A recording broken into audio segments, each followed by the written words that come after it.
Hello everyone, আজকে নতুন একটা দিন নতুন একটা রেসিপি নিয়ে চলে আসলাম আবারও আপনাদের সামনে। আজকের রেসিপিটা খুবই ইন্টারেস্টিং এবং টেস্টি। সেটা হচ্ছে গিয়ে মাছের মাথা দিয়ে মুড়ি ঘন্ট। তো এই রেসিপিটার জন্য আমাদের প্রথমেই যে করতে হবে সেটা হচ্ছে কড়াইতে তেল দিয়ে মাছের মাথাগুলো সুন্দর করে ভেজে নিতে হবে। ভেজে একটি পাত্রে আমরা তুলে নিব। তুলে নিয়ে সেম তেলেই আমরা জিরা ফোড়ন দিয়ে আলু এবং সাথে থাকা ভাজা আতপ চাল এবং ডালগুলো দিয়ে নিব। এরপরে আমরা সুন্দর করে মশলাটা কষিয়ে এর মধ্যে পানি দিয়ে দিতে হবে। পানি দিয়ে অনেকক্ষণ ফুটাতে হবে।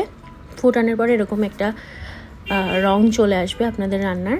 এরপরে অবশ্যই লবণ স্বাদ মতন দিয়ে দিতে হবে। এরপরে ঘি এবং গরম মশলা দিয়ে সার্ভ করে নিতে হবে আপনাদের সবার পছন্দের মুড়ি ঘন্ট। তৈরি হয়ে গেল আজকে আমাদের রেসিপি মাছের মাথা মুড়ি ঘন্ট।